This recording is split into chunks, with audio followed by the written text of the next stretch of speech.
अवधूत चिंतन श्री गुरुदेव दत्त श्री स्वामी समर्थ जय जय स्वामी समर्थ। देवाने हा संदेश तुमच्याकरता पाठवला आहे। बाळा, देवाची इच्छा आहे हा संदेश तू पूर्ण ऐकावा।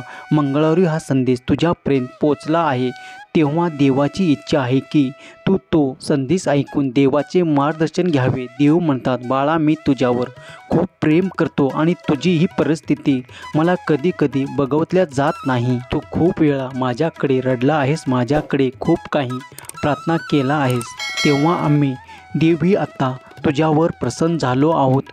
तेव्हा तुझ्याकरता खूप काही आशीर्वाद घेऊन आज मी आलो आहे। बाळा, आता चिंता करणे सोड, लवकरच तुझे खूप सुखाचे दिवस येत आहेत। बाळा, निश्चित हो। देव म्हणतात, दिवसभरातून 24 तासातून मला कितीदा तरी आठवण करतोस, माझे नामस्मरण करतोस, मला कितीदा तरी प्रेमाने हाक मारून भक्तीने हाक मारून तुझ्यापर्यंत येण्यास भाग पाडतोस। बाळा, आमचा आशीर्वाद तुझ्यावर आहे। आता कोणतीही चिंता तू करू नकोस, ही आमची इच्छा आहे। देव म्हणतात, बाळा, तू देवाची आज्ञा आणि देवाची इच्छा आहे की तू यावेळेस काळजीमुक्त हो, चिंतामुक्त हो, फक्त नामस्मरण कर आणि तुझे कर्म करत जा। मग बघ तुझ्यासाठी आमचा आशीर्वाद कसे कार्यरत होतात। बाळा, तू यावेळेस जे काही मागत आहे ना, ते सर्व माझ्याकडून देण्यासाठी आहे। मी तुला देऊ इच्छितो ते आशीर्वाद, ते चमत्कार तुझ्या दिशेने येत आहे। देवदूत तुमच्यापर्यंत ते पाठवतील, ते घेऊन येतील। देव म्हणतात, तू ज्यासाठी आमचा धावा केला आहेस, आता ते कार्य होण्यासाठी उशीर नाही। तुला काही काळजी करायची आवश्यकता नाही। आजपर्यंत तू खूप काळजी घेतली आहे की ते कार्य कसे होईल। तुला अनेक प्रश्नही पडले आहेत, त्या प्रश्नातून तुला आता सोडवतो बाळा। ते उत्तर तुला लवकरच प्राप्त होईल याची तू प्रतीक्षा करत आहेस। होय बाळा, आता निश्चिंत होण्याची वेळ आहे। तुझ्यासाठी योग्य संधी येत आहे, तेव्हा आता देवांना आठवण कर, त्याचे धन्यवाद कर, कारण तुझ्या दिशेने ते चमत्कार आता येत आहेत। त्यांना तू स्वीकार करून मन मोकळे कर। देवाजवळ तुझ्या मनातील जे काही विचार आहेत ते सांगत जा, देवाशी तू बोलत जा। देव तुला सर्व काही समाधान देणार आहेत, तुला मार्गदर्शन करणार आहेत, तेव्हा तेही मन मोकळे करत जा। देवाजवळ जा, तुला जे पाहिजे ते सांगत जा, व्यर्थ चिंता करू नकोस। देव म्हणतात, बाळा, पुण्य या गोष्टी खूप आहेत, पण त्याच्यापासून तू पुण्याकडे वळत जा, सकारात्मक विचार करत जा।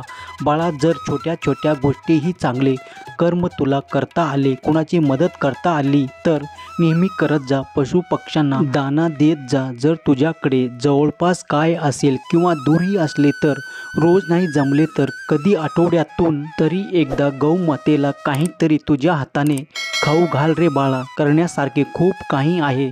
जेव्हा तू एका छोट्याशा मुंगीला रवा किंवा साखरेचे काही देणे जरी टाकला ना, त्याचेही पुण्य घडते। होय बाळा, तू सत्य ऐकत आहेस।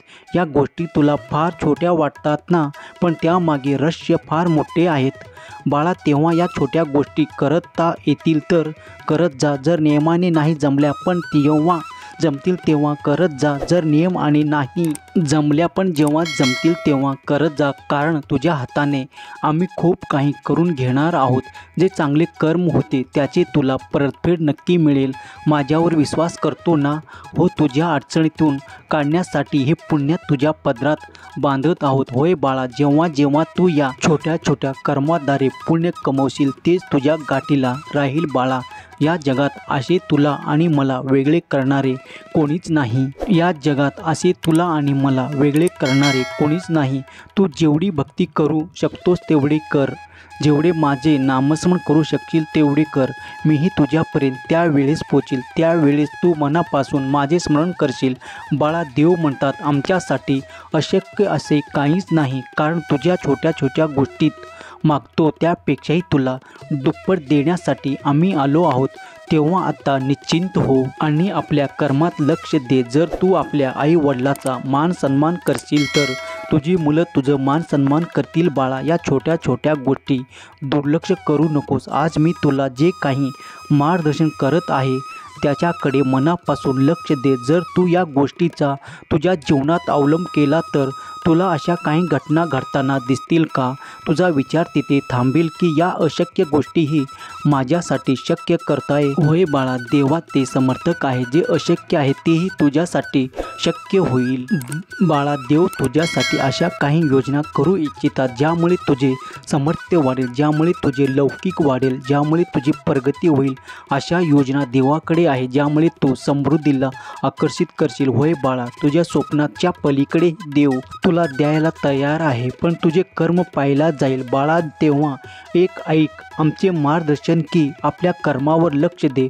फक्त चांगले कर्म करत जा. जर तुझ्याकडून कधी काळी काही चुका होत असतील तर त्यावेळेस क्षमा मागल्याने तुझ्या मनातील जो रुखरुख आहे ती निघून जाईल आणि त्यामुळे निराशा दूर होईल. बाळा, देवाच्या योजनेवर विश्वास ठेव. तुझ्यासाठी खूप काही चमत्कारिक गोष्टी येत आहेत, चमत्कारिक आशीर्वाद येत आहेत. तेव्हा आत्ता तो विश्वास करणे ही देवाची इच्छा आहे. बाळा, देव म्हणतात, जर कोणत्याही काळी तुझ्या मनाला कोणी नकारात्मक शब्द बोलून तुझा विचार नकारात्मक करण्याचा प्रयत्न जरी केला असेल तरी आम्ही आलो आहोत ना. आता ते सर्व विचार आमच्या चरणावर सोपवून दे आणि निश्चित हो. बरं, देव म्हणतात, आम्ही तुझ्या निर्माता आहोत, आम्ही तुझे जन्मदाता आहोत. तेव्हा स्वतःवर आणि परमेश्वरावर इतका अढळ विश्वास ठेवा की तुमचे कुणीही काही करू शकणार नाही. जर तुमचे होणार तर चांगलेच होणार. होय बाळा, तू सत्य ऐकत आहेस. तेव्हा आता काळजी करण्याची काही गरज नाही. देव तुझ्यापर्यंत आले आहे तुला आशीर्वाद देण्यासाठी. तू सोनिष्ठ आहे ना, आमच्यावर तू नामस्मरणही करतोस ना, चांगले कर्मही करतोस ना, मग चिंता करू नकोस. आणि हो, इतर तुझ्याबद्दल काय बोलत आहे त्यापेक्षा आम्ही तुझ्याशी काय बोलत आहोत त्यावर लक्ष केंद्रित कर. देवाला तुझ्यासाठी काहीही अशक्य नाही. बाळा, तेव्हा तुझ्यापर्यंत जे येणार आहे ते सर्वोत्तमच येणार आहे, कारण आम्ही तुझे पालन करता आहोत. विश्वास कर. जेव्हाही नामस्मरण करतोच ना तेव्हा मन एकाग्र कर. तेव्हा तुला आमचा अनुभव येईल. बाळा, आम्ही तुझ्या जवळपासच असतो रे, पण कधी कधी तुझे लक्ष खूप विचलित असते आणि खूप गुंतागुंतीत असते. त्यामुळे तू कधी कधी आम्हाला जवळ असूनही ओळखू शकत नाही, बघू शकत नाही. त्यासाठी मनाला मोकळे करत जा. तुला जे सांगायचं आहे ते आमच्याकडे सांगू शकतोस. आम्ही देव आहोत, तुझे कल्याणच करणार आहोत. देव म्हणतात, आम्ही तुझ्या पाठीशी आहोत. कोणतीही चिंता करू नकोस. पुढे चालत राहा. तुझ्या जीवनात खूप काही आनंद आणि आशीर्वाद, चमत्कार आम्ही पाठवत आहोत. बाळा, नामस्मरण ही करत जा. जेव्हा जेव्हा तू नामस्मरण करशील, ईश्वराला, परमेश्वराला आठवण करशील आणि देवाचे धन्यवाद करशील, त्यावेळेस ईश्वरही तुला भरभरून द्यायला येतील. आम्ही आहोत ना तुझ्या पाठीशी. सदैव सुखी राहा बाळा, तुझे कल्याणच होईल. आता माझी निघायची वेळ आली आहे. मी लवकरच परत येईन तुम्हाला माझा नवा संदेश द्यायला. तुम्ही आता फक्त स्वतःचा विचार करा, चांगले कर्म करा आणि माझे नामस्मरण करा. हा संदेश शेवटपर्यंत पाहिल्याबद्दल धन्यवाद.